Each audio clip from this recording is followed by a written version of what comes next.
Indonesia Merdeka, Indonesia Merdeka, yang muda yang bicara, yang muda yang berkarya untuk Indonesia. Hanya di Indonesia Merdeka. Yang bicara, yang muda yang berkarya untuk Indonesia.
Indonesia Muda,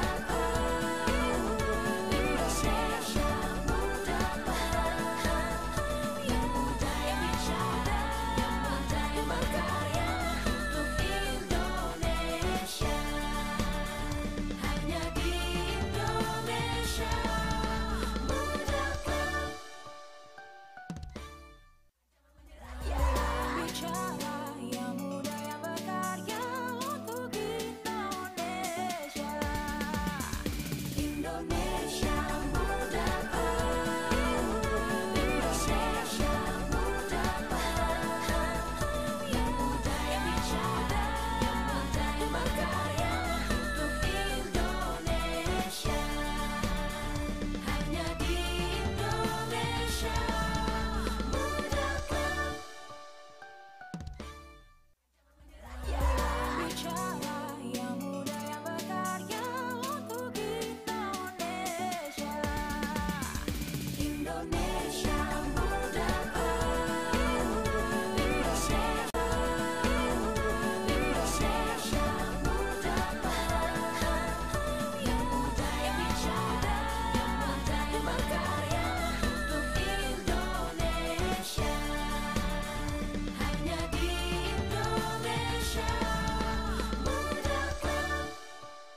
datang profesional muda di acara Indonesia Muda Club.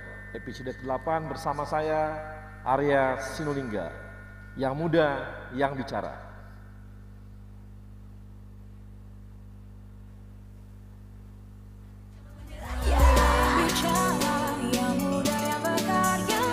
Profesional muda BUMN bisa apa?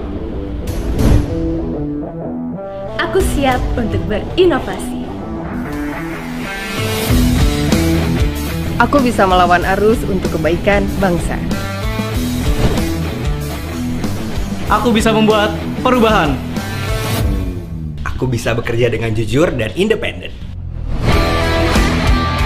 Aku bisa memajukan bangsa dengan kreativitas. Kini saatnya profesional muda BUMN dan Indonesia mempunyai wadah untuk mengasah dan bertukar pikiran agar lebih kreatif, inovatif, dan solutif. Saksikan Indonesia Muda Club, diskusi cerdas dengan para profesional muda BUMN untuk Indonesia yang lebih baik.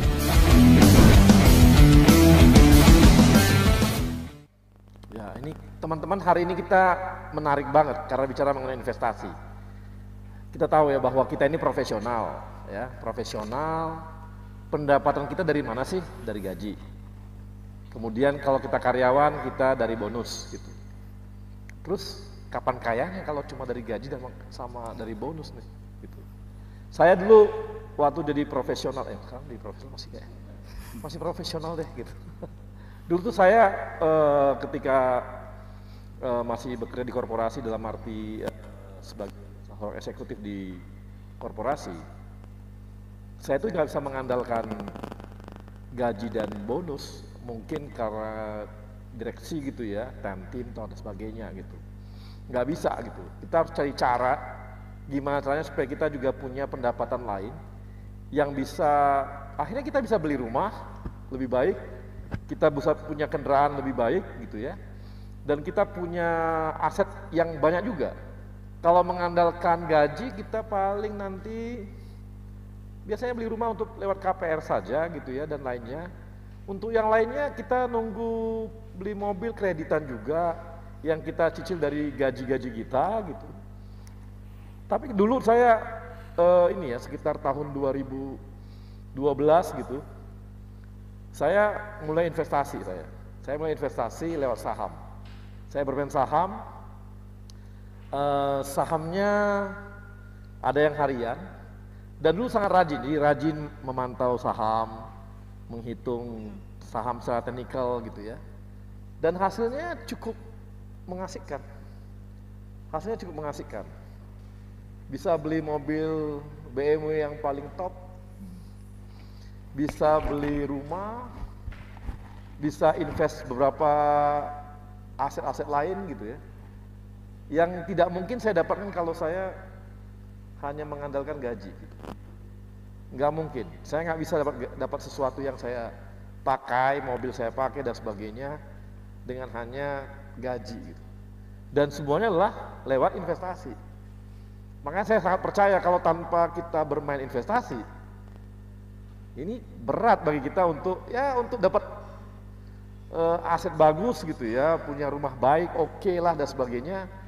Dan itu saya rasa jadi impian banyak orang gitu. Dan hari ini kita akan diskusi banyak mengenai investasi karena kami melihat juga di sini di Indonesia Muda Club bahwa kalau kawan-kawan profesional muda, sejak awal sudah mulai belajar investasi, yakin saja pasti hasilnya nanti pada saat Anda usia 30-an atau 40-an, itu Anda sudah mulai bisa, awalnya kan kita menanam lah gitu ya, bisa panen gitu. Memetik hasilnya. Ada panen gitu ya, ada panen sesuatu gitu. Nah nanti ini kita akan ditemani oleh 4 orang yang jagoan-jagoan investasi, jagoan juga nanti berbagai investasi bisa kita tanyakan. Dan ini sangat menarik karena nanti berbagai macam investasi akan kita lihat nanti. Dan ini saya ditemenin oleh ada 4 orang yang bersama-sama kita. Yang pertama adalah Aldi Adrian Hartanto. Selamat sore Aldi ya. Sore Bang. Nah, Aldi ini adalah VP of Investment MDI Ventures. Dia di Telkom. Dia pernah juga di GM of Investment di Silicon Valley. kemudian kuliah di University New South Wales ya, Sempat back sih. sempat di sana, kemudian Sampurna University. Kemudian saya temani juga oleh Florencia Jenny, ada di online mungkin ya. Nah ini ada Florencia. Florencia adalah founder dan owner di Nonaku Design Indonesia. Dia juga junior auditor di Ernst & Young dan pernah jadi juara wirausaha muda mandiri. Selamat sore Florencia. Halo, sore Pak. Oke, kemudian saya ditemani juga oleh Ayu Pratiwi. Ayu Pratiwi ini adalah VP Consumer Loan Bank Mandiri. Mana Ayu Mbak? Nah, ada Ayu sebelah saya. Ya, sore Bang Arya. Ya, Ayu ini nanti akan banyak cerita mengenai bagaimana investasi di properti. Kemudian yang terakhir saya ditemani juga dengan kawan kita Ricky Juliandi. Ada Ricky? Ya, Ricky adalah Head of Product Development and Marketing BNI Sekuritas, EVP Risk Management Panin Sekuritas juga pernah. Nah ini nanti Ricky akan banyak cerita mengenai investasi di surat berharga dan sebagainya, mungkin bisa cerita nanti ini. Dan kita langsung saja, yang pertama Ricky ya. Rick, ini kan kita punya 1,4 juta karyawan BUMN. 60%-nya adalah milenial. Nah ini kira-kira Ricky bisa berbagi nggak? Kira-kira apa yang bisa teman-teman milenial bagikan atau juga dapatkan dari sebuah investasi? Dan juga kasih gambaran kira-kira investasi ini gimana ceritanya? Silakan Rick. Oke, jadi Bang, total investor di Indonesia itu sekarang sudah lebih dari 3,3 juta. Itu 70%-nya posisi Juni itu memang didominasi sama milenial. Jadi di bawah 40 tahun ke bawah. Nah, teman-teman milenial ini, investor muda ini memang instrumen yang mereka sukai itu ada di reksadana dan juga saham secara langsung. Nah, itu memang instrumen yang cocok sih untuk usia-usia muda. Jadi dari reksadana sendiri itu sebenarnya produk atau instrumen investasi yang sangat entry point ya. Karena kalau kita tahu reksadana itu memang dikelola oleh perusahaan aset manajemen, ada fund manajernya yang mengatur strategi investasi di sana. Jadi teman-teman investor muda itu ketika invest di reksadana bisa sambil belajar. Jadi memahami bagaimana cara si fund manager itu mengelola produknya. Kemudian untuk yang di saham sendiri itu juga peningkatannya cukup lumayan di saham. Jadi investor-investor muda itu karena pembelian di saham itu kan minimum 100.000 sudah bisa. Jadi sangat mudah, sangat murah, bisa langsung eksekusi karena real time dan likuiditasnya juga cepat. Jadi jual hari ini, 2 hari kemudian dananya bisa ditarik. Jadi tadi berapa jumlah orang milenial yang sudah masuk di investasi saham? Sekitar 70% Bang. 70% itu di saham dan saham reksadana. ya? Jadi Oh, dari reksadana. 3,3 juta. Oke, rata-rata mereka berinvestasi berapa ya? Kenapa Bang? Berinvestasi berapa besar?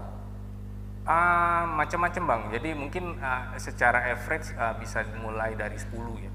Oke, Rata-rata. rata-rata. Karena mereka staging mulai masuk dikit-dikit dulu belajar, nanti lama-lama ditingkatin sama teman-teman muda itu.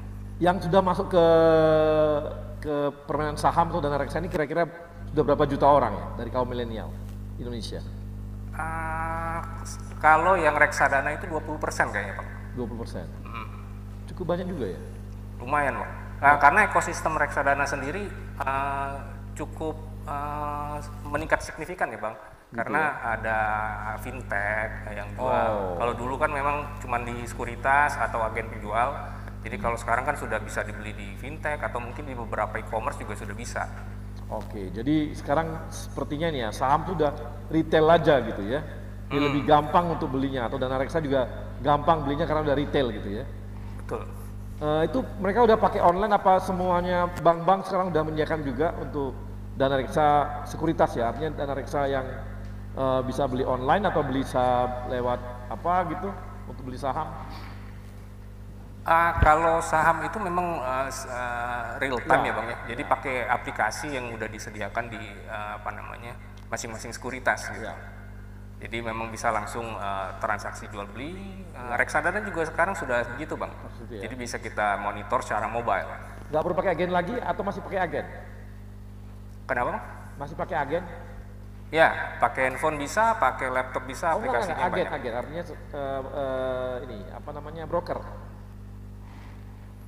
Gimana Bang? Ada yang pakai broker juga? Masih ada yang broker, cuman kalau yang broker itu biasanya lebih ke nasabah yang agak besar, punya kesibukan tinggi gitu ya Bang. Masih bisa telepon ke brokernya. Nah ini tapi artinya ada peningkatan dong ya, ada peningkatan dari teman-teman milenial untuk masuk di investasi saham dan investasi dana reksa gitu ya. Gimana Bang? Mungkin ini ada yang suaranya. Apakah sekarang ini sudah banyak ada peningkatan dari milenial kita Indonesia untuk berinvestasi di saham dan di dana reksa gitu? Reksadana ya betul Bang, peningkatannya signifikan, signifikan sekali. Apalagi dari sejak pandemi, itu juga mungkin karena semua di rumah, jadinya mencari kesibukan pada buka account di investasi. Jadi peningkatannya memang cukup luar biasa Pak. Oke Rick, ini sementara saya seperti dulu untuk Ricky, nanti saya akan tanya lebih detail lagi mengenai investasi saham tuh. Apakah gampang atau bagaimana, atau permainannya bagaimana, ada hitungannya, atau kita ikuti apa, milihnya sahamnya bagaimana. Nah ini sebelumnya lebih jauh lagi saya mau ngobrol dengan Flo ini. Halo Flo. Halo Pak. Nah Flo, ini gimana dengan ini ya, Flo kan sudah jadi ini ya, seorang wirausaha muda mandiri gitu ya. Nah kemarin itu ketika Flo mau menetapkan diri untuk bikin bisnis, ini apa pertimbangannya langsung memulai bisnis? Oke, sebenarnya sih awalnya untuk memulai bisnis, waktu saat mulai itu nggak ada pertimbangan apa-apa Pak. Sebenarnya awalnya pada saat kuliah, saya dan adik saya ingin membantu orang tua untuk meringankan biaya kuliah. Nah, tapi sebelum saya lulus kuliah, usaha itu kan sudah ada Pak. Nah, sebelum saya lulus itu saya sempat direkrut oleh satu kantor akuntan publik. Terus kemudian sebelum saya memutuskan untuk fokus di online shop ini yang zaman dulu itu belum sengehit sekarang bisnis online, saya bandingkan sih antara profit di mana saya hanya memberikan sumbangsi kira-kira hanya mungkin 20% dari energi dan waktu saya, tetapi bisa menghasilkan 300% dibanding pendapatan saya pada saat itu. Jadi saya memutuskan saya fokus di sini.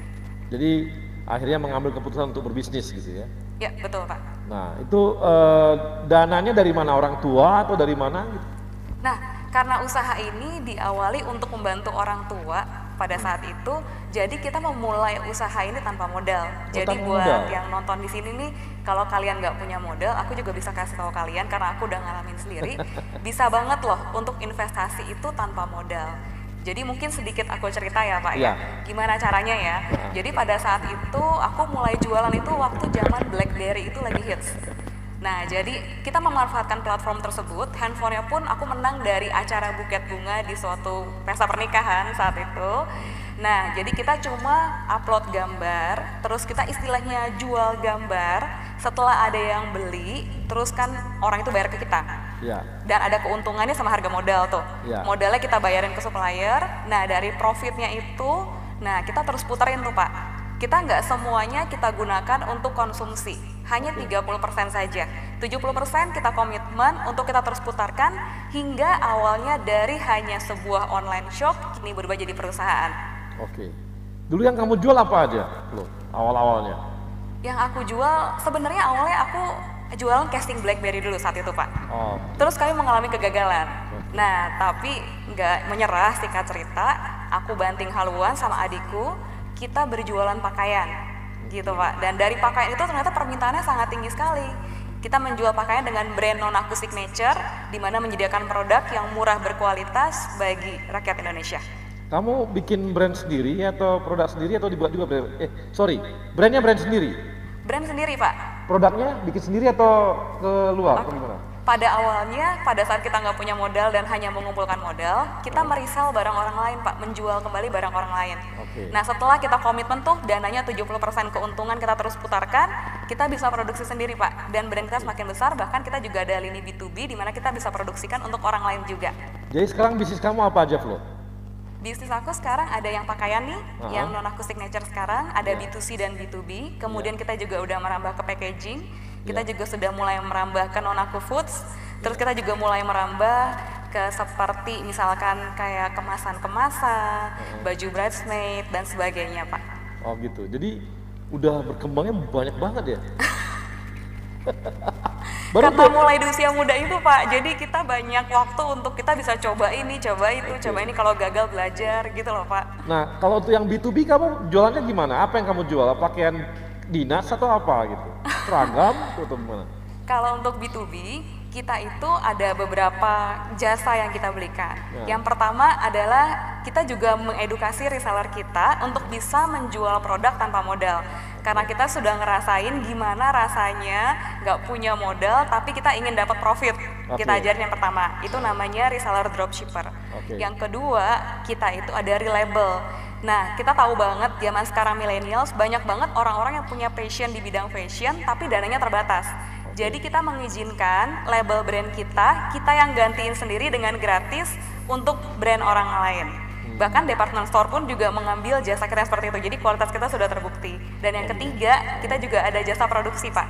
Jadi kita bisa memproduksikan desain dari customer dan kita akan lock desain tersebut. Kita juga nggak akan produksi untuk kita ataupun future customer, Pak. Oke. Nah, sekarang kamu udah berapa kapasitas produksinya untuk pakaian? Kalau untuk pakaian sih per minggu kita udah sampai 5.000 sih, Pak. Setiap minggu 5.000? Iya. Kita juga ada bantu produksi APD juga, masker juga kalau di new normal ini sih, Pak. Oh, sampai jual APD juga? Iya. Mungkin aku boleh cerita lagi nih, Pak. Jadi kan Nanti. Oke. Seru nih soalnya. Ini flow-nya nggak sabar. Flow nggak sabar dia untuk Semangat, semangat bisnisnya gitu. Oke, baik. Kawan-kawan profesional muda, kita akan kembali setelah yang satu ini.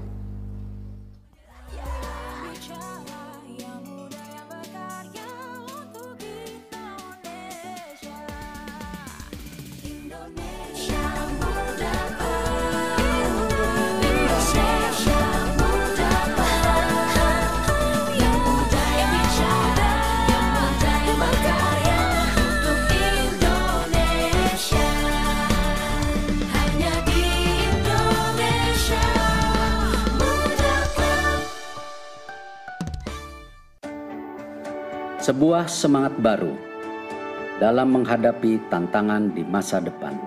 Kementerian BUMN dan seluruh BUMN di negeri ini terus bekerja keras untuk meningkatkan nilai ekonomi dan sosial demi kepentingan masyarakat luas. Melalui inovasi model bisnis yang akan mendorong mesin pertumbuhan dan kepemimpinan teknologi agar siap menghadapi perubahan. Melalui peningkatan investasi dan terciptanya ekosistem investasi yang sehat. Pengembangan talenta adalah kunci agar BUMN siap bersaing secara global. Semua ini hanya untuk negara dan bangsa, untuk Indonesia. Semangat baru ini kini hadir dengan wajah baru, dengan bentuk visual yang terinspirasi semangat inovasi dalam pemanfaatan teknologi, dalam komposisi yang menggambarkan semangat kolaborasi, membentuk inisial institusi kebanggaan kami, bersanding dengan lambang negara Indonesia tercinta, Garuda Pancasila.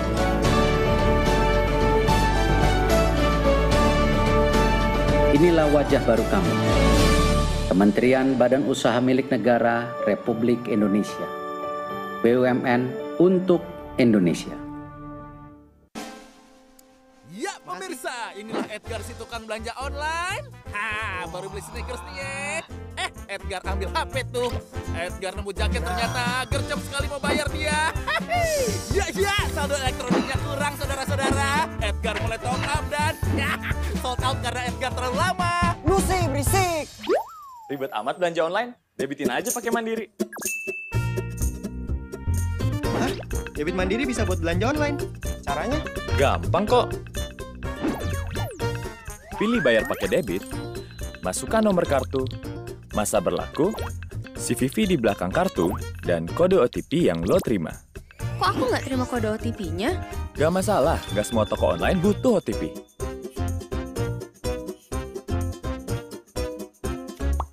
Lancar nih. Kan didebitin pakai Mandiri. Saatnya debitin belanja online. Saatnya Mandiri.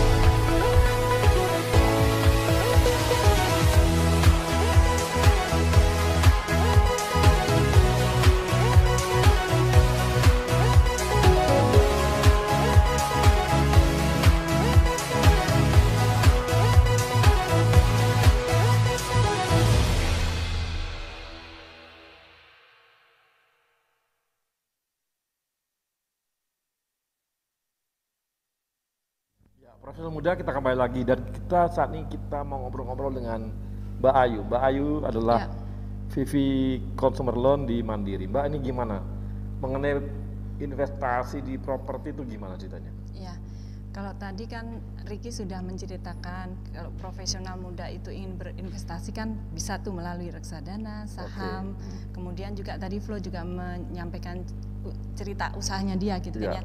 Jadi kalau profesional muda ingin berinvestasi sebenarnya ada lagi alternatif instrumen yang bisa dipilih oleh profesional muda. Salah satunya dengan berinvestasi melalui properti. Ya, properti itu tentunya selain untuk memenuhi kebutuhan kita ya, karena kan memang kita harus punya tempat tinggal, sebenarnya juga ada nilai investasinya. Karena di situ akan mendapatkan capital gain. Kemudian yang kedua juga kalau kita sewakan, misalnya nggak kita gunakan sendiri, itu bisa mendapatkan nilai investment, rent of investment ya. Nah, di sini properti yang mau dibeli sebagai investasi seperti apa? Ada beberapa alternatif pilihannya. Ada yang memang bentuknya hunian, rumah, apartemen. Kemudian juga yang sifatnya komersial, misalnya ruko, rukan, kemudian Soho, kemudian juga apa namanya office, kios, atau bahkan yang hanya berupa lahan ya. Profesional muda mau seperti apa nih bentuk investasinya dalam bentuk properti tersebut. Nah, kalau kita mau berinvestasi dalam bentuk properti, sebenarnya memang ada apa namanya hal-hal yang harus kita perhatikan. Misalnya lokasinya, ya tentu lokasi sangat berpengaruh terhadap nanti nilai investasi kita. Kemudian juga dari aksesnya ada di mana lokasinya, kemudian juga pengembangannya ke depan lokasi tersebut seperti apa. Karena jangan sampai kita kan pengennya investasi itu kita akan mendapatkan apa namanya keuntungan ya, tapi akhirnya juga kekecewaan aja yang didapatkan. Jadi benar-benar memang harus selektif untuk menentukan properti yang mau kita pilih. Ya, dan kalau saham, reksadana memang sifatnya liquid, tapi kalau untuk properti itu memang jangka panjang ya, kecenderungannya jangka panjang karena memang dia tidak bersifat liquid. Kalau kita misalnya membutuhkan dana cash dalam waktu cepat ya butuh waktu lah ya, karena untuk menguangkan menjual lagi ataupun dialihkan ke pihak yang lain. Tapi kalau dari sisi keamanannya justru jauh lebih aman. Iya, untuk jangka panjang ya. Dan apalagi kondisi sekarang nih Bang Arya. Turun nggak mungkin ya? Sejarahnya nggak ada ya harga properti turun. Kalau saham turun, karena fluktuatif ya, tergantung kondisi market. Nanti Ricky marah itu, tapi nggak apa-apa, terus aja. Enggak, ini kan kita cuman apa namanya? Apa kelebihannya, apa kekurangannya, gitu ya? Memberikan gambaran aja untuk profesional muda ya, teman-teman profesional muda. Karena kan ada beberapa alternatif nih, karena kan kita lagi mau berinvestasi, jadi banyak informasi yang sesuai nanti teman-teman profesional muda itu pengen menempatkan investasinya itu seperti apa. Karena tergantung balik lagi kalau untuk investasi, untuk investasi gitu ya. Itu apakah lebih enak kita beli properti hunian dan disewakan, atau properti hunian dijadikan tempat kos-kosan? Atau kita beli tempat kos-kosan atau beli apartemen untuk tempat kos-kosan juga? Nah, Tergantung lokasinya. Tergantung lokasinya. Jadi kalau misalnya lingkungannya itu perkantoran ataupun tempat sekolah. Nah, kalau kita kos-kosan kan sebenarnya bisa lebih banyak kamarnya kan. Tapi kalau apartemen kan cuma satu per unit. Betul. Jadi balik lagi, kalau apartemen memang kecenderungannya dia misalnya di daerah yang lebih prime, itu mungkin untuk contohnya dia target marketnya untuk ekspat. Jadi bisa harga sewanya tinggi, jauh lebih tinggi. Dan balik lagi kondisi lagi apartemennya seperti apa, fasilitasnya. Ya, jadi tergantung lokasi di mana propertinya itu berada, baik itu berupa apartemen ataupun landed house ya, landed house yang kita buat sebagai kos-kosan. Sebagai kos-kosan gitu ya. Nah, tapi banyak orang ya, dia beli investasi, beli rumah, tapi akhirnya rumahnya nggak disewain gitu. Sayang nggak itu? Dia hanya berharap gainnya dapat dari capital gain karena kenaikan harga properti doang. Gitu. Iya, jadi hanya berharap capital gain. Iya. Nah, sebenarnya itu balik lagi pilihan ya, pilihan kita. Karena ada juga yang, nggak mau deh propertiku digunakan orang lain. Tapi sebenarnya kalau cuma dibiarkan nggak dihuni sayang juga. Karena kan properti itu seperti harus ada nyawanya. Kalau nggak ada yang menghuni, nanti ada yang huni. Bisa ada kerusakan segala macam, nggak ada yang merawat. Betul. Gitu. Nah tapi Mbak, nanti saya mau ngulik nanti itu market saat ini bagaimana. Nah saya sekarang langsung ke Aldi. Ini kan kamu bisa cerita nggak mengenai bagaimana kita berinvestasi di startup atau apa sebagainya? Apakah harus pakai uang banyak atau bagaimana? Atau seperti kita ada kayak tadi itu bisnisnya Siflo aja, itu ya bisnisnya, bisnisnya ini kan Siflo. Iya, bisnis Flow saya jadi angel investment aja, gitu. Saya setor sekian gitu atau gimana? Bisa cerita? Mungkin saya kasih konteks dikit Bang.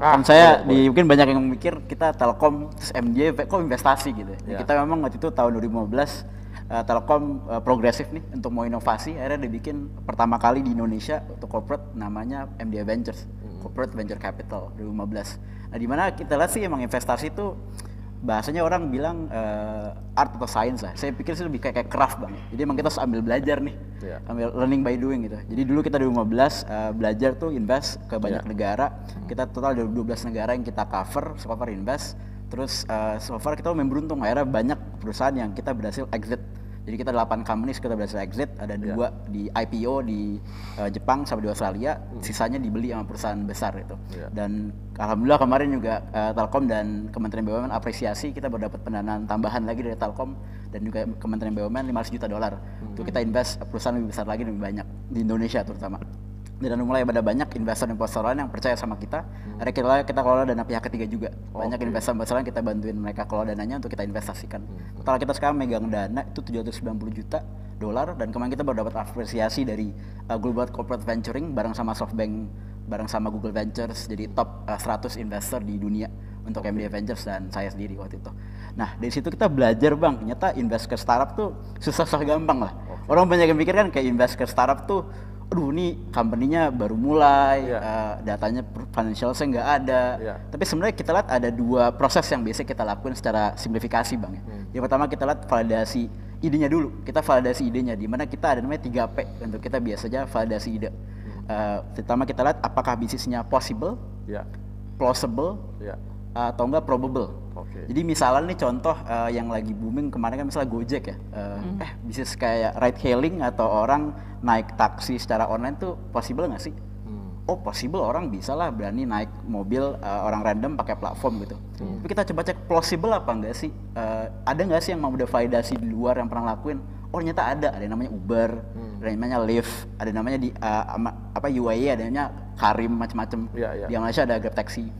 Apakah probable apa enggak sih? Akhirnya mereka coba buktiin apakah mereka ngelakuin di small scale bisa scale apa enggak sih? Oh ternyata Gojek baru launching langsung berapa puluh ribu user ya kan, orang pada pakai, semuanya butuh, ternyata problemnya clear. berarti ID-nya emang make sense seperti Bersu. Tapi kita juga perlu verify apakah ini perusahaan yang tepat untuk kita investasikan. Nah itu biasanya kita ada namanya 3+1P Bang, rumusnya. Kita lihat people-nya, kita lihat produknya, sama kita lihat potensial marketnya, sama kita lihat performance-nya. Nah kuncinya tuh selalu di people Bang, karena ini memang investasinya tuh filosofinya ke orang. Kayak misalnya kayak sekarang the most valuable company Amazon itu Jeff Bezos dari awal berdiri sampai sekarang CEO-nya Bang. Dan dulu waktu awal mereka bikin Amazon, dia cuma jual buku, sekarang jual apa aja gitu. Jadi emang kita harus percaya sama orangnya dulu nih, apakah orangnya memang yang sama kayak di prinsipnya BUMN Bang, akhlaknya oke apa enggak sih? Itu sebenarnya verifikasi banget untuk orang gitu ya. Terus produknya itu kita lihat problem sama solutionnya fit nggak sih? Emang dia beneran solving the right problem apa enggak with the right solution gitu. Nah, besok kita validasi lagi dari marketnya. Ini kan bikin bisnis bukan charity Bang ya. Beneran ada marketnya nggak sih? Ada orang yang mau bayar apa enggak sih? Potensialnya segede apa sih kalau misalnya emang mereka bisa scale bisnis sampai gede. Habis itu terakhir kita validasi dari performance. Emang numbersnya oke apa enggak gitu Bang bisa. Kalau gitu harus investasinya besar-besar dong. Gak selalu Bang, jadi sekarang mulai ada banyak platform. Jadi kayak kita di MDA sendiri, kita kan dapat dana besar tuh dari Telkom. Kita lihat kita juga harus mendukung ekosistem yang lebih early. Jadi makanya kita mulai bikin pendanaan-pendanaan untuk bisa invest yang company lebih kecil-kecil lagi.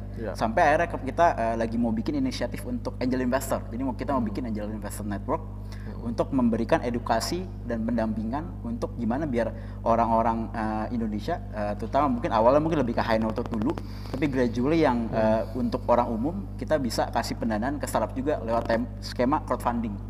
Jadi di mana dari sisi OJK license-nya juga sudah ada crowdfunding. Itu kita lagi coba ekspor apakah kita bisa memfasilitasi network tersebut untuk bisa langsung pendanaan, termasuk dengan profesional BUMN juga untuk bisa kasih pendanaan ke startup langsung lewat platform tersebut. Tapi kalau yang namanya early banget itu menilainya berat banget ya, karena seperti saya kasih contoh di Cina aja. Cina itu kan dia ada ini ya, startup dulu yang namanya orang pakai sepeda itu loh. Oh, Mobike itu. Kan sekarang dulu itu dikira orang pasti bakal naik nih, ternyata mati gitu. Betul Bang, jadi hukum investasi dan keuangan high risk high return Bang, itu selalu kayak gitu. Tapi risk itu banyak orang yang bilang hilang kita harus hindari. Tapi kalau menurut kita tuh risk harus kita embrace dan kita manage. Gimana nih nge-manage risknya tadi? Makanya tadi kita ada beberapa proses Bang. Banyak tuh problemnya orang tuh biasanya kalau dulu emang zaman saya baru mulai industri ini sekitar 8 tahun yang lalu, orang strategi namanya spray and pray Bang. Jadi mereka invest yang banyak nih, 100 misalnya, ya mungkin satu ada yang jadi Tokopedia deh mungkin, dimana itu bakal nutupin resikonya. Tapi kita percaya harus yang prudent, makanya prosesnya kayak tadi Bang. Kamu percaya nggak? Saya pernah bikin gaya seperti startup untuk sepak bola. Namanya apa Bang dulu Bang? Market sepak bola Indo gede loh Bang. Iya gede. Jadi gede saya dulu kan gini, orang dulu kan bikin sepak bola itu mikirnya tradisional gitu ya, mikirnya ini wah berat dan sebagainya gitu ya. Saya kan bikin klub bola itu sekitar 2 minggu. Wah cepet banget Bang. 2 minggu. Saya bikin klub bola 2 minggu. Saya jual idenya gitu ya, jual idenya. Saya hitung berapa biaya untuk dapat pemain. Saya ambil pelatihnya yang sangat terkenal. Udah. Habis itu mulai saya bikin timnya. Oke Bang. Setelah saya bikin timnya, saya hitung begini. Saya bilang, saya mulai presentasi ke banyak orang. Saya bikin crowdfunding. Udah, saya bikin crowdfunding. Habis itu saya tawarkan nih. Ini kalau kan masuk Liga 3. Kalau masuk Liga 2, nilai valuasi klub bola kita itu mencapai 10 miliar. Sampai 15 miliar. Saat ini saya buka peluang 50 juta rupiah aja untuk crowdfunding untuk berapa orang. Saya buka sekitar 25% saham saya buka. Saya kemarin dapat sekitar 1 miliar. Wah, oke banget Bang. Udah. Saya bikin di Sumatera Utara. Tanding, juara Liga Sumatera Utara. Oke Bang. Udah. Habis itu masuk ke Liga Nasional. Itu pengeluaran saya tambah. Pasti kan, karena scale kan, scale-nya kan tambah. Akhirnya hanya dapat memang 16 besar di Indonesia nasional. Bayangin sebuah klub bola saya buat hanya dalam tempo 2 minggu. Saya jadi menang di satu provinsi, Liga 3, habis itu 16 besar. Satu langkah lagi hari itu. Kalau satu langkah lagi menang 8 besar, saya masuk Liga 2. Langsung valuasinya 15 miliar. Wah. Artinya apa? Saya udah hitung karena misalnya Liga 2 itu di sini kalau dijual, maka dia dapatnya sekitar 12 miliar, 15 miliar, 10 miliar. Hitungan saya hari itu setelah nanti Liga 2 saya kapitalisasi lagi, setelah itu saya IPO-kan. Kayak Bali United. Bali kemarin baru IPO kan, Bang. Iya. Persib kan mau bikin juga. Betul. Banyak klub bola itu jadi susah untuk jadi IPO karena dipakai gaya tradisional. Betul, sayang banget. Saya enggak, saya mainkannya itu seperti valuasi kayak MU kan. Iya, jadi dimainkannya sebagai jadi bahwa ini ada valuasinya sekian, valuasi sekian.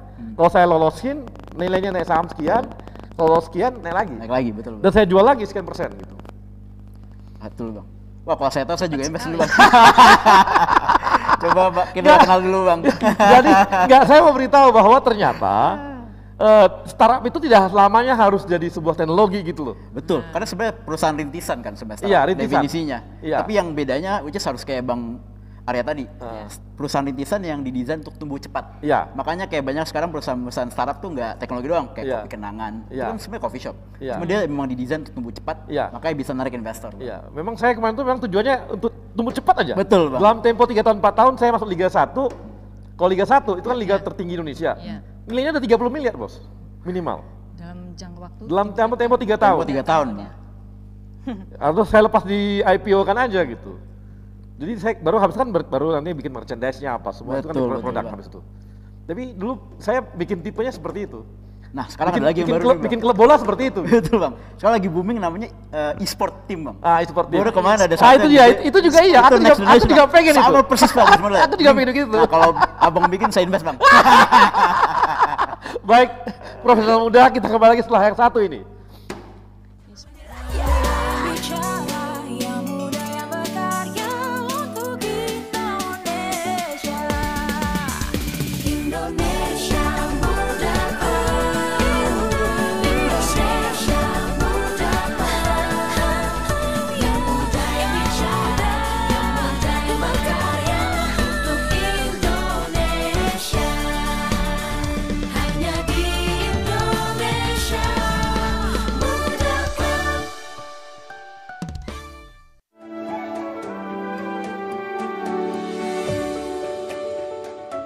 Selamat datang kami ucapkan kepada Bapak Erick Thohir, Menteri Badan Usaha Milik Negara periode 2019-2020.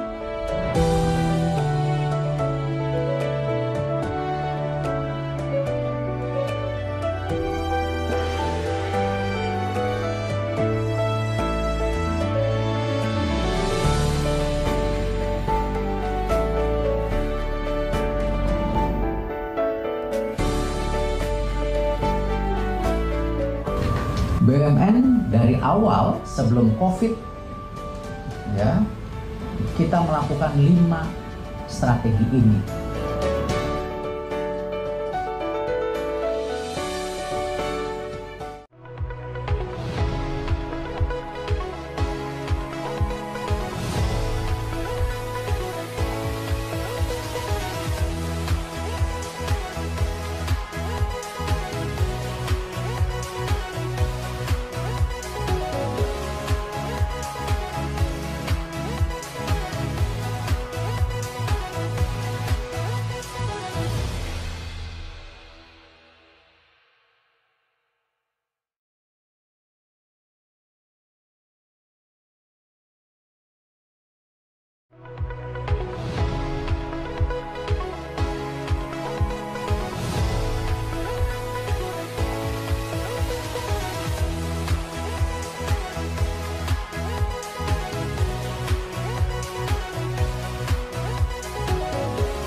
diskusi lebih jauh, saya mau ngobrol lagi dengan ini ya, siapa kawan kita tadi, Ricky.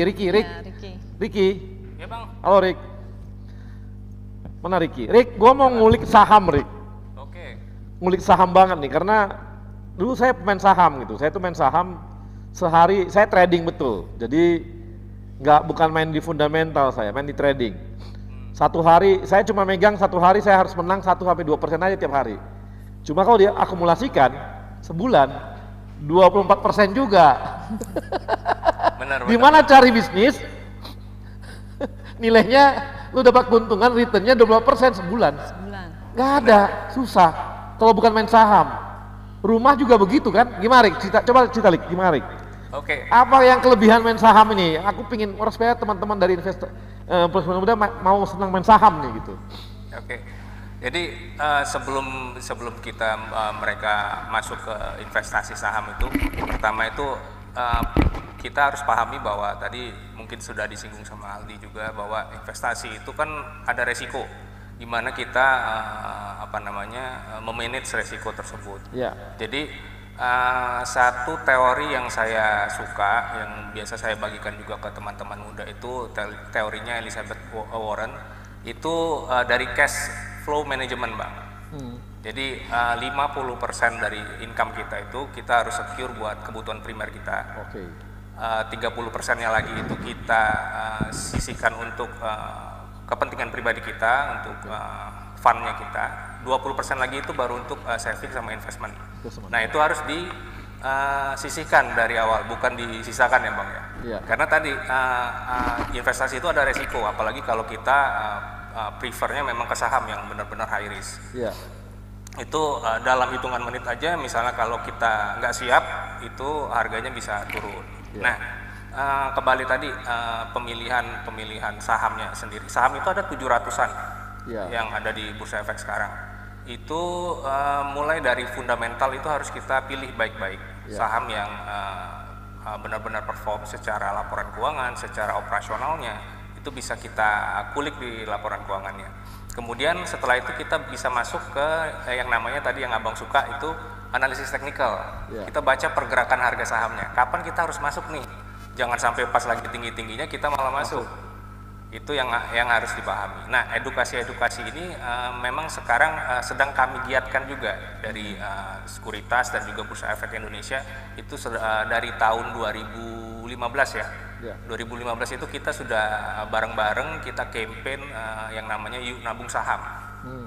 Nah, di situ kita mengajak teman-teman muda itu mengenal saham. Kemudian dari situ kita ajarkan juga cara milih sahamnya. Nah, gitu. Jadi ini ya, high risk, high value lah ya. Betul. Ya. Saya dulu Rik mainnya nggak banyak Rik, 1%, 2% sehari. Cuma saya main 1M, 2M. Gede bang. Tapi saya jadi dapatnya 20 juta sampai 40 juta sehari. Saya bisa dapat rata-rata dulu saya dapatnya 300 juta sebulan. Mantap. Dulu ya waktu lagi ganas-ganasnya. Masih muda sih. Darahnya masih panas.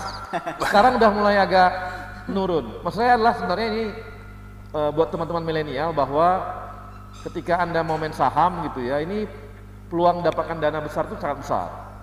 Saya punya grup saham. Saya punya grup-grup teman-teman saham, kami biasanya sharing. Jadi biasanya bisa cerita Rik mungkin bahwa bikin grup saham, ngobrol-ngobrol saham, siapa yang ini mana saham yang mau diambil, mana yang mau saham ini yang risknya lagi tinggi, mana yang mungkin naik. Mungkin itu jadi sebuah peluang bagi kawan-kawan dari profesional muda untuk mulai mengenal saham pelan-pelan. Tapi Rik, aku rasa kamu udah bisa bikin ini nih kelas-kelas khusus untuk saham nih untuk teman-teman milenial. Iya. Jadi edukasi saham itu kalau dari kita itu rutin bang. Rutin ya? Jadi satu minggu itu ada 3 kali. Di mana Rik bisa ditonton? Di BNI Sekuritas itu.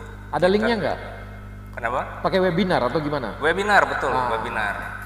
Begitu mereka sudah buka buka akun saham, itu langsung kita invite. Oke, langsung di-invite ya. Seminggu ada 3 buat kawan-kawan ini silakan masuk ke BNI Sekuritas. Wah, jadi saya promosi BNI Sekuritas nih. Gak apa-apa lah. Harusnya itu ada Mandiri Sekuritas juga ada. Silakan aja. Jadi silakan nanti Anda akan dikasih webinar Dan ini sangat bagus untuk kita mengetahui bagaimana mengenai permainan saham, bukan permainan saham sih, berinvestasi saham. Permainan dikira main apa? Main investasi gitu. Oke. Nah, ini Flo, saya pengen ke Flo ini. Flo.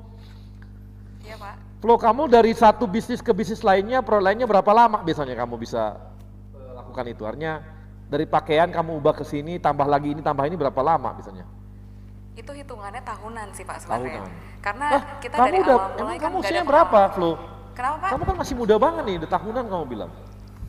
Sorry, suaranya nggak kedengeran Pak. Kamu kan masih muda. Usia kamu berapa? Usia Iya. 30 Pak. Loh, kamu mulai bisnis sejak umur berapa? Aku mulai bisnis dari umur 21. Wow, udah 9 Iya, Pak. tahun. Sekarang produk kamu apa aja? Berapa banyak? Kenapa Pak? Produk kamu berapa banyak? Produknya Pak? Iya. Nah, karena kita fast fashion sih kita udah ratusan sih Pak. Karena kita kan terus produksi, ngejar untuk koleksi baru gitu loh Pak. Jadi update tren. Oke, update tren. Tapi beda bidang berapa lama kamu pindah? Beda bidang, tambah lagi, beda bidang lagi, tambah lagi, berapa lama biasanya? Biasanya sih kita di dalam setiap minggu pasti kita ada new arrival Pak. Oke. Enggak, untuk beda produk misalnya ada yang tekstil, ada pakaian. Tapi tadi ada lagi yang lain kan selain pakaian? Ada. Nah, itu untuk nambah produk baru itu kamu bidang lain itu berapa lama biasanya? Oh, kalau untuk pindah kayak gitu sih kita ada analisa pasar dulu gitu loh Pak. Karena kan udah pernah ada pengalaman jatuh bangunnya dari awal mulai gitu kan Pak ya. Jadi sekarang kita nggak mau gegabah sih.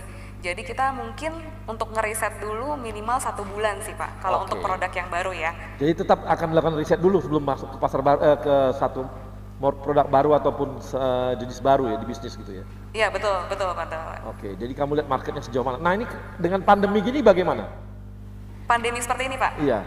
Nah jadi sih kita kan puji Tuhan nih dari online, sekarang kita ada punya 3 offline store Pak, ada cabang juga ya. Dari awalnya hanya online shop, jadi makanya ini investasinya jangan diremehkan kalau misalkan hanya di online shop aja misalkan ya. Nah waktu lagi awal pandemi ini pastinya kita kena dampak Pak. Bahkan pernah 1 hari di salah satu branch kita itu penjualannya benar-benar nol. Pokoknya singkat cerita akhirnya kita coba relevan dengan kebutuhan zaman, itu kuncinya sih. Karena kan kita juga nggak pengen banget mecat karyawan dan puji Tuhan aku nggak ada pecat satupun karyawan, THR kita juga on time ke semua karyawan. Nah caranya gimana? Kita relevan dengan zaman, kita mengeluarkan produk yang dibutuhkan oleh zaman. Karena kekuatan kita di pakaian, jadi kita memproduksi masker Pak. Kita maskernya kita kondisikan ada juga yang masker fashion, bahkan sebelum pemerintah melakukan gerakan pakai masker, kita sudah mensosialisasikan dulu gerakan pakai masker. Terus kita juga produksi APD. Nah sejak kita berubah pivot gitu Pak, mengikuti relevansi zaman, karena ini juga butuh kecepatan ya dan ketepatan, penjualan kita dalam 1 minggu langsung naik langsung di atas 10.000 pieces. Untuk masker aja gitu loh Pak. Jadi relevansi itu salah satu kunci sih Pak. Relevansi terhadap kondisi market betul satu fungsi ya, satu kunci gitu ya. Iya betul. Nah sekarang kapitalisasinya kalian udah berapa kapitalisasinya bisnisnya? Pingin tahu aja, pingin tahu. Nilai kapitalisasinya udah berapa, Flo? Nilai kapitalisasi sih kita sekarang udah di atas 4,5 miliar sih Pak. Dari yang tanpa modal itu sih. Tanpa modal itu ya. Oke, makasih Flo. Nah, Mbak Ayu ini kan kita tahu nih banyak juga pengembang itu memainkan harga propertinya gitu. Jadi dia naikkan dulu harga properti gitu ya. Naik tertinggi, habis itu setelah kita beli itu properti jatuh gitu. Apalagi setelah habis tuh rumahnya gitu. Nah, sekarang kan kondisi aku udah pernah kejadian tuh. Sampai sekarang tuh harganya sama aja. Aku beli 4 tahun lalu. Harganya segitu juga. Nah, berarti harus pintar-pintar kita memilih propertinya. Gitu ya. Siapa pengembangnya juga. Kalau misalnya kita mau pengembangnya beli top properti baru dari cuma nggak boleh saya sebut namanya. Pengembangnya top. Ya. Nah, sekarang ini justru di daerah yang katanya planet lain itu loh.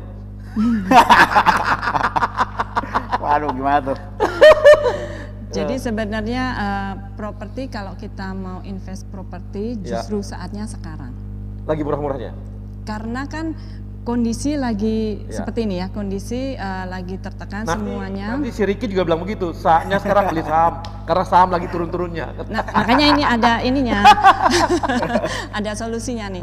Kan daya beli lagi melemah nih Melemah, ya. masyarakat. Nah tentunya penjual, baik itu penjual yang individu ataupun pengembang itu pasti dia akan nggak bisa nih menawarkan harga yang mungkin seperti tahun-tahun sebelumnya. Karena memang kita lihat growth kenaikan harga properti saat ini hanya kisaran 1,5%. Sementara kalau beberapa tahun yang lalu, mulai 2010 mungkin ya, 2012, 2013, kenaikan harga properti itu setiap tahun luar biasa, sangat signifikan. Nah sekarang kan agak tertekan, Saya jadi properti tahun berapa ya, 2012 tuh, 2011 tuh, nah itu lagi 2,5 M, habis itu lagi baru 2 tahun tinggi-tingginya itu. langsung 6 M loh. Setelah itu stuck sampai sekarang. Iya, nah, tapi tetap sudah dapat capital gain capital dong, gain. gitu kan. Nah, justru sekarang nih invest di properti. Terus pada BU tuh bang, pada BU. Ya, tapi cash is the king bros. Nah ini yang penting. Justru itu cash is the king. Kalau ada properti, orang BU tutup. Langsung beli gitu. Nah, itulah cash is the king. Saat itu kita mengontrol semua ini gitu, market gitu. Nah, jadi selain untuk beli properti nih, misalnya kita juga pengen untuk investasi yang lain, pakai fasilitas pembiayaan. Jadi kan harusnya kalau beli properti kan 100% nih bayar cash.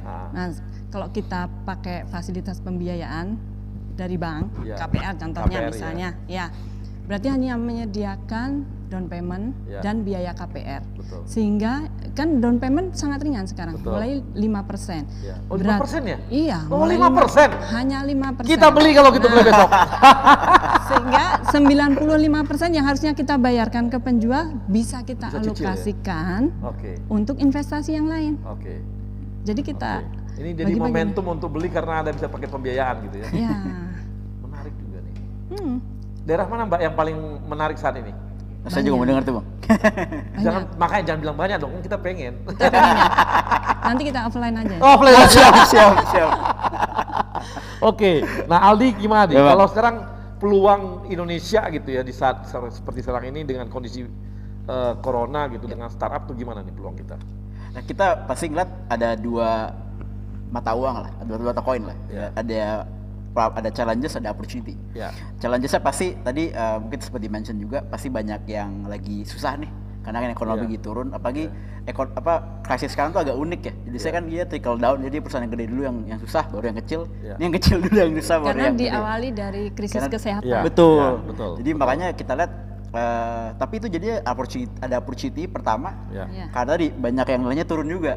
Kalau company bisnisnya bagus sih, misalnya kayak sektor-sektor yang struktural tuh ke impact kayak misalnya keuangan fintech atau misalnya contoh kayak yang lain-lain yang terkait FMCG consumer misalnya. Itu kan sebenarnya kan bisnisnya kan basic orang butuh kan. Cuma saat ini gimana turun karena emang lagi ekonomi jelek. Tapi ke depan jangka panjang karena kita long term investor bang. Jadi kita believe itu masih bagus, tapi lagi koreksi nih gimana harus invest. Sama kedua kalau buat startup kita believe COVID itu tuh untuk pandemi itu malah jadi Chief Innovation Officer katanya bang. Jadi malah jadi akselerasi karena orang adopt digital bang. Semua orang nggak ada yang mau ketemu orang, semua pakai platform. Jadi banyak opportunity yang mungkin tadinya kita lihat belum waktunya, sekarang jadi ada waktunya. Kayak contoh misalnya orang dulu nggak mau chat sama dokter, mereka pengen ke rumah sakit. Sekarang mau nggak mau, mereka chat dokter. Sekarang nggak mau. Sekarang aplikasi kesehatan itu lagi bagus banget. Karena orang takut ke dokter. Betul. Di nanya-nanya langsung aja sih. Chat aja bang. Chat aja. Dulu demam dikit ke dokter, ke rumah sakit. Sekarang di tanah. Karena kalau disentuh sama dokter kayaknya sembuh gitu. Itu dia bang. Efek psikologisnya ada. Kalau sekarang nggak juga gitu. Kalau sentuh malah takut sakit gitu. Sentuh kita takut. Rapid dulu. Nanti kena corona bahaya kita. Itu dia. Nah, saya pengen tahu itu kalau di teman-teman di MDA itu ada nggak metode yang tadi crowdfunding itu minimal jadi angel investor tuh udah dibuat nggak misalnya? Minimal 50 juta udah bisa jadi angel investor. Jadi kita masih coba ukur-ukur sih bang. Jadi mungkin kalau buat yang yang level mass itu kita masih belum fokus dulu. Kita mau fokus yang validasi yang gede-gede dulu bang. Yang high net of individual lah. Di gradual sih kita expect pengennya nggak beda jauh sama kayak invest saham. Orang bisa langsung kasih dana 5-10 juta bisa jadi pegang saham karena juga udah ada license-nya juga bang di Indo. Di OJK untuk crowdfunding. Nanti ke depannya pengen seperti itu sih bang. Di saat ini kita lagi mau validasi idenya dulu. Jadi saya cukup tertarik gitu ya mengenai angel investment tapi dengan cara dana yang sangat kecil tadi minim, betul. Itu kan memberi ruang besar kepada pada orang ya. Betul. Kita tahu dulu kan di saham aja satu lot tuh minimal berapa? Betul, kan Bang. sudah turun bisa gitu lebih ya. sedikit lagi, Bang. Lebih sedikit. Baru perbedaan antara satu dulu kan saham tuh naiknya berapa ya? 50 atau berapa? Sekarang kan udah turun gitu. Ya. Jadi membuat ruangnya untuk bermain makin Iya. banyak Betul, gitu. Bang. Jadi kerugian juga makin kecil kemungkinannya. Jadi orang makin gampang untuk invest gitu kan. Nah, mungkin angel investment juga bisa seperti itu untuk crowdfunding tadi kan. Kedepannya kita harap Kedepannya seperti itu ya, Bang. karena cukup banyak sebenarnya. Sebenarnya banyak opportunity. Banyak banget opportunity di sana dan belum ada yang garap gitu. Belum ada yang ya. garap kan gitu. Apalagi dikasih ruang-ruang bahwa keuntungannya sekian persen, tapi asal jangan nipu aja. Betul dia. Itu yang kita lagi verifikasi dulu, Bang. Jangan Karena sampai itu. kan tahu kan ada yang kemarin Investasi bodong itu juga kita nggak mau tuh, Bang. Bukan yang sampai kemarin rame itu loh. Sangat diadu-adukan itu kan juga bikin menakutkan bagi Oh, itu investor. dia betul, Bang. Tahu kan? Iya, tahu. Tahu kan? Kita di mana? Cuma saya nggak boleh ngomong. Saya juga boleh ngomong, Bang. Baik, ini juga kita terima kasih kepada kawan-kawan Nobar, teman-teman ITDC, PPD dan Rekayasa Industri. Ini teman-teman di Rekayasa Industri ini anak-anak ITB ini banyak ini, pintar-pintar tapi kaku. Kenapa gitu tuh, Bang? Ya karena taunya belajar aja baru bikin sesuatu. Jadi mereka investasi agak-agak kurang. Waduh. Taunya bangun-bangan, nanti makanya perlu diajari tentang ITB itu. Kita ngobrol-ngobrol ntar, Pak. Iya, perlu. Direkin tuh perlu sepertinya. Nah, saya mau nanya nih sama teman-teman. Nah, Mbak Flo udah investasi di mana aja? Komen Mbak Flo. Saya mau nanya Mbak ini. Mbak apa? Mas Aldi udah investasi di mana aja? Ada investasi nggak? Saya cerita ngobrol-ngobrol lah. Saham, majority saham ya? Sebagian kecil di apa namanya surat utang bond. Oke. Terus invest beberapa bisnis temen. Oke. Startup tadi angel investing kecil-kecil. Yeah. Atau saya bikin bisnis sendiri juga. Invest itu sama pasti invest diri sendiri lah, Bang, buat belajar gitu-gitu. Oke. Kalau Mbak Ayu? Ya lagi belajar juga nih investasi saham. Saham juga ya. Kalau Ricky, lo main saham nggak, Rik? Ada, Bang. Ada juga? Ada. Banyak? Ya relatif loh, Bang. Relatif. Ricky ini pasti tahu aja dia bocoran, mana yang mau naik, mau turun lengkap dia. Hanya bagi-bagi. Harus bagi-bagi informasi gitu. Kalau Flo gimana? Ada nggak di luar dari bisnis sendiri, ada nggak investasi tempat lain? Ada. Properti atau apa gitu? Di emas. Oh, di emas. Iya. Oke. Terus kemudian ada juga di properti. Oke. Di aset bergerak sama di perusahaanku. Aset bergerak mobil, maksudnya sewa menyewa? Kenapa? Sewa menyewa mobil? Iya, ada juga sih yang Oh, pakai rental. kadang-kadang. Oh, karena saya kan kadang-kadang bingung nih. Investasi di modal apa barang bergerak tuh pusing gitu. Karena biasanya turun harganya gitu. Iya. Mungkin rental kali ya. Rental kamu banyak juga. Ekspedisi ya. Ekspedisi, oke. Oke, terima kasih. Dan kita akan kembali lagi yang setelah yang satu ini.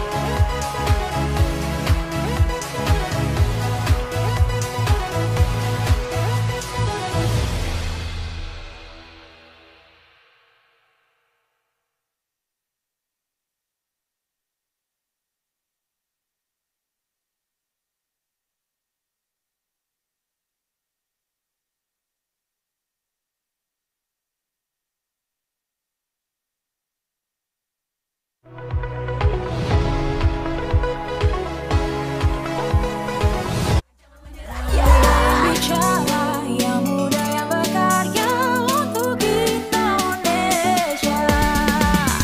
Indonesia muda, Indonesia muda,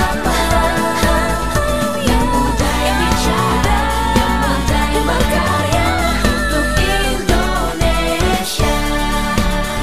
Hanya di Indonesia Muda Club. Sebuah semangat baru dalam menghadapi tantangan di masa depan. Kementerian BUMN dan seluruh BUMN di negeri ini terus bekerja keras untuk meningkatkan nilai ekonomi dan sosial demi kepentingan masyarakat luas. melalui inovasi model bisnis yang akan mendorong mesin pertumbuhan dan kepemimpinan teknologi agar siap menghadapi perubahan. Melalui peningkatan investasi dan terciptanya ekosistem investasi yang sehat, pengembangan talenta adalah kunci agar BUMN siap bersaing secara global.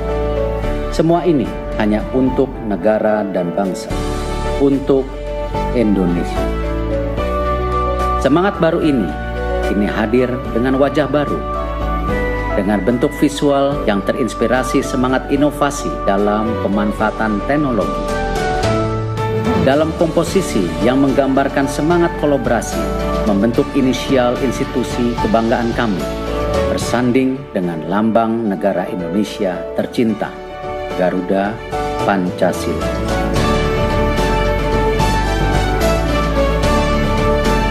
Inilah wajah baru kami, Kementerian Badan Usaha Milik Negara Republik Indonesia, BUMN untuk Indonesia. Ya pemirsa, inilah Edgar si tukang belanja online. Baru beli sneakers nih ya. Edgar ambil HP tuh. Edgar nemu jaket ternyata gercep sekali mau bayar dia. Ya, saldo elektroniknya kurang saudara-saudara. Edgar mulai top up dan sold out karena Edgar terlalu lama. Musik berisik. Ribet amat belanja online? Debitin aja pakai Mandiri. Hah? Debit Mandiri bisa buat belanja online? Caranya? Gampang kok. Pilih bayar pakai debit, masukkan nomor kartu, masa berlaku, CVV di belakang kartu, dan kode OTP yang lo terima. Kok aku nggak terima kode OTP-nya? Gak masalah, gak semua toko online butuh OTP.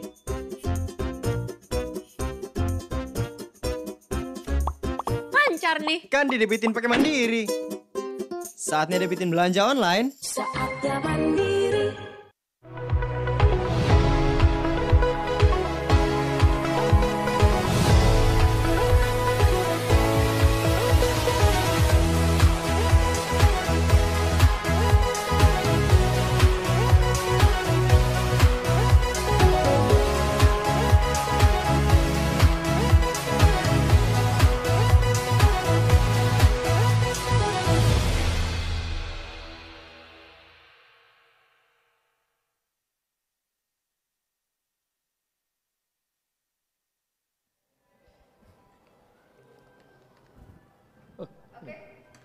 Sorry, Profesor muda copot ini ya. Jadi udah nggak apa-apa, biar aja. Baik, kita kembali lagi dan kali ini saya ada beberapa kawan yang bertanya ya. Ini dari Dani Ananda. Dani Ananda, pengen jadi investor sukses seperti Sandiaga Uno. Cara melindungi investment kita ke bisnis kita gimana? Biar aman dan nggak tertipu. Mungkin kalau untuk properti gimana nih Mbak? Mbak Ayu gimana Mbak? Ya. Sebenarnya investasi itu kan salah satu upaya kita ya, untuk melindungi nilai uang kita. Ya. Nah, melindungi ya itu. Ya. Investasi adalah melindungi nilai uang kita. Ya. Karena kan harapannya kita semakin ke depan dengan bertambahnya tahun itu kan kepemilikan kita tuh semakin bertambah. Ya. Nah, itu bisa kita tempatkan dalam berbagai investasi tadi, mau yang sifatnya financial asset ataupun non-financial asset. Kalau financial asset kan tadi berupa entah itu obligasi, reksadana, saham, deposito, instrumen keuangan. Kalau yang non-financial asset kan kita bisa logam mulia, barang-barang antik, kemudian juga properti, tanah. Balik lagi, teman-teman profesional muda lebih firmnya di mana? Atau mau investasi untuk usaha-usaha. Semua itu ya harapannya bisa memberikan manfaat, karena namanya investasi kita tentu ingin mendapatkan manfaat yang lebih dari apa yang kita investasikan tersebut. Nah, ini kawan-kawan jadi penting ya. Karena kalau uang Anda itu Anda tidak investasikan, maka sebenarnya nilainya bakal turun. Karena kena inflasi. Nah, kalau kita kena inflasi artinya 1 miliar sekarang 2 tahun lagi dipegang terus, itu nilainya akan turun. Kalau ditabung doang di dalam tabungan, karena bunganya di sekarang tabungan lebih kecil daripada inflasi, maka dia juga akan ikut turun juga. Maka yang paling aman ya memang investasi. Untuk melindungi. Nah, tapi untuk melindungi supaya aman, nah saya mau tanya nih sama Ricky. Ricky, gimana supaya mengamankan investasi di saham? Mengamankan? Iya. Oke, jadi investor itu ada profil risikonya, Bang. Ya. Jadi sesuai dengan karakteristik tipe-tipe investornya.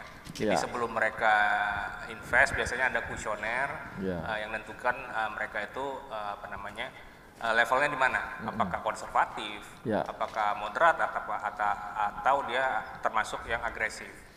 Nah, kemudian terkait yang yang konservatif tadi, mereka bisa masuk ke instrumen-instrumen seperti reksadana pasar uang yang less volatile. Ya. Kemudian kalau yang moderat bisa ke pendapatan tetap, atau kalau yang agresif tadi bisa ke saham. Ya. Nah, banyak juga yang instrumen di luar pasar modal yang aneh-aneh itu, Bang ya. Ya. Yang menjanjikan return tinggi dan segala macamnya, ujung-ujungnya angus gitu kan. Nah, itu sebenarnya bisa kita cek di Satgas OJK. Ya. Jadi ke 1500655 itu bisa kita konfirmasi terlebih dulu apakah produknya ini terdaftar. Ya. Nah, kemudian legalitasnya seperti apa. Ya. Itu sih yang ininya. Oke, ini jadi menarik karena memang kalau mau aman ya ambil surat utang negara. Pasti di atas lebih tinggi daripada inflasi kan? Pasti. Itu juga cari aman tuh. Deposito juga aman. Sun juga aman. Properti aman banget. Aman banget properti. Asal tepat memilih propertinya. Asal tepat memilih propertinya. Ya. Lokasi jadi penting. Lokasi. Kemudian kalau beli properti yang baru, kita lihat siapa pengembangnya. Kemudian sebenarnya kalau kita mau investasi dalam bentuk properti itu yang baru, pengembangan proyek baru, harus tahu juga prospek ke depannya. Pengembangan wilayah tersebut seperti apa. Betul. Karena itu tentu akan memberikan pengaruh terhadap capital gain yang kita harapkan dengan berinvestasi di properti tersebut. Oke, ini Mbak saya punya 4 amplop. Teman-teman bisa pilih. Saya kasih ke Aldi dulu. Aldi pilih nomor berapa di? 1, 2, 3, 4? 1 dong. 1 ya. Wah, Aldi beli 1 langsung. Ini ada pertanyaan di. Nah, ini truth and dare. Sebut, kamu pilih yang mana? Truth aja. Oke, sebutkan satu saham yang tidak layak dibeli. Harus sebut merek berarti nih. Waduh. Bingung. Bumi. Kagak naik-naik, Bang. Kagak naik-naik. Udah 4 tahun. Bumi. Saya nggak nyangkut. Nyangkut dia. Ini nekat. Jangan, nggak boleh saya ngomong seperti itu.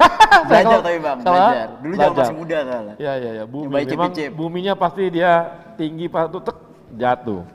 Jadi udah di dalamnya ada? Cut loss lah. Saya pernah atau nggak hanya cut loss, stop Pak. Nggak bisa jual, nggak ada. Kagak ada mau jual, kagak ada mau beli. Karena dia ada di harga paling bawah. Nggak ada mau beli lagi.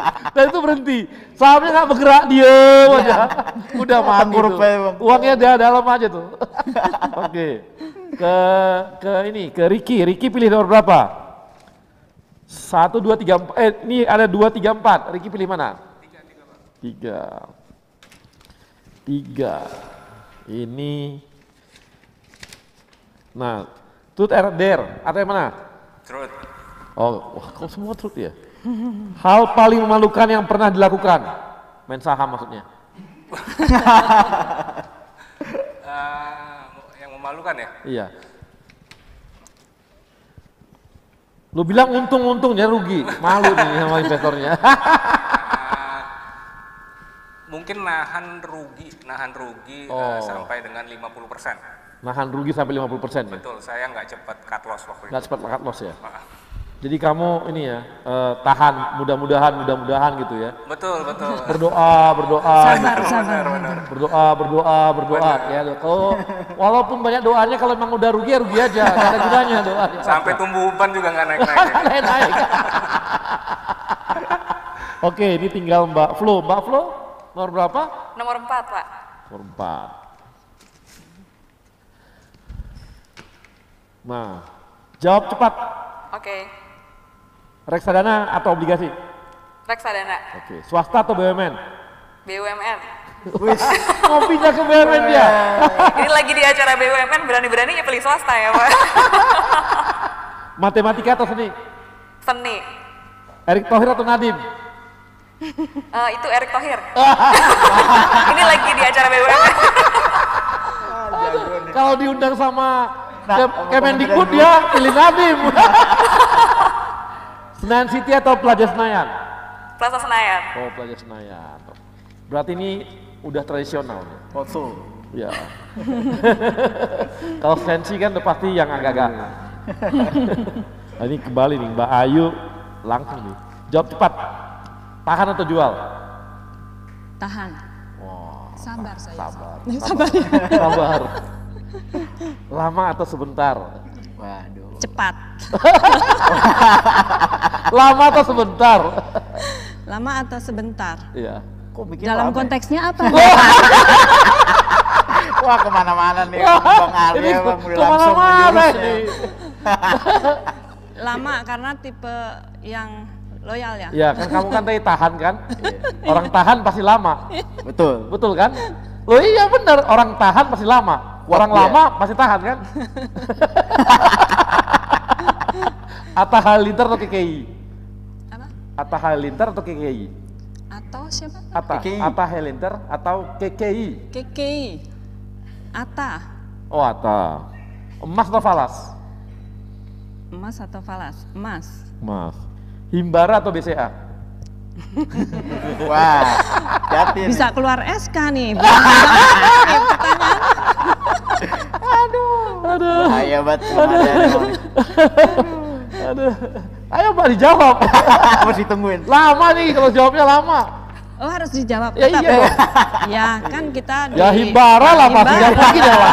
Mana mungkin berani itu dia. Pertanyaan yang nggak perlu dijawab. Nggak perlu dijawab. Ini yang bikin pertanyaan nggak bener. Nggak mungkin jawabnya yang lain. Gila apa? Oke, baik profesional muda kita sudah banyak ya. Walaupun memang ini belumlah begitu dalam. Tapi paling tidak bagi teman-teman profesional muda bahwa kalau Anda mau melindungi nilai uang Anda yang Anda miliki, maka Anda harus investasi. Ya. Investasinya nanti tergantung. Ya. Baik apakah yang memang yang cari aman gitu ya, atau yang memang dia progresif, atau yang lebih berani lagi agresif gitu ya. Kemudian juga kalau Anda hanya berpegangan pada gaji Anda, maka Anda akan ya standar naik gaji Anda aja. Dan Anda akan sangat susah juga nanti untuk menambah nilai dari dana-dana dan uang-uang Anda. Apalagi kita kan tahu kita nggak boleh korupsi kan?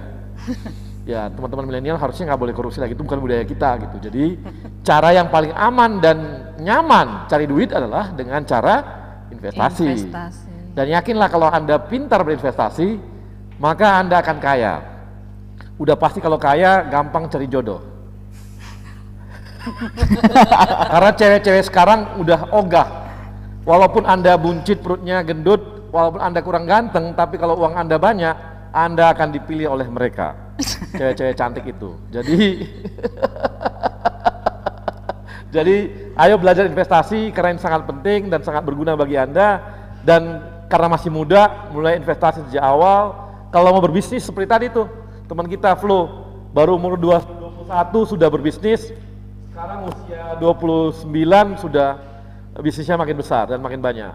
Dan kami juga menyampaikan terima kasih ke sponsor kita, ada Bank Mandiri, kemudian ada ASDP Indonesia Ferry, kemudian Pegadaian, dan terakhir teman-teman PNM. Dan tidak lupa juga kepada Yayasan BUMN yang tetap mendukung dan mensupport Indonesia Muda Club. Sampai ketemu di episode mendatang. Terima kasih.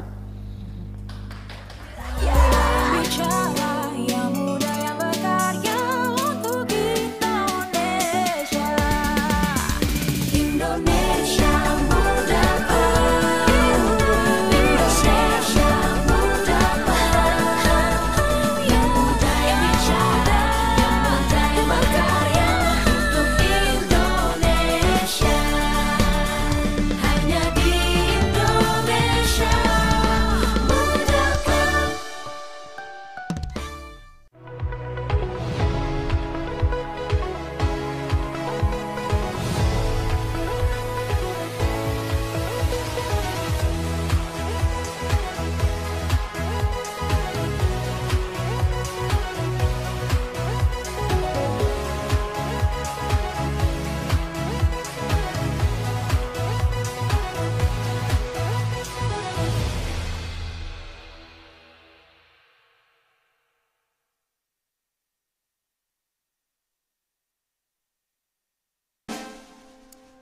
Pemirsa, inilah Edgar si tukang belanja online.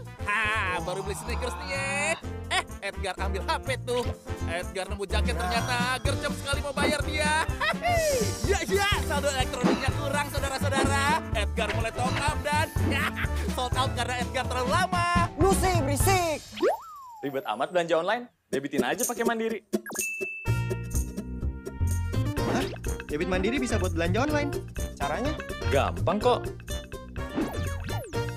Pilih bayar pakai debit, masukkan nomor kartu, masa berlaku, CVV di belakang kartu, dan kode OTP yang lo terima. Kok aku nggak terima kode OTP-nya? Gak masalah, gak semua toko online butuh OTP.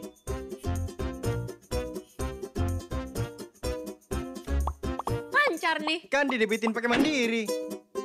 Saatnya debitin belanja online. Saatnya Mandiri.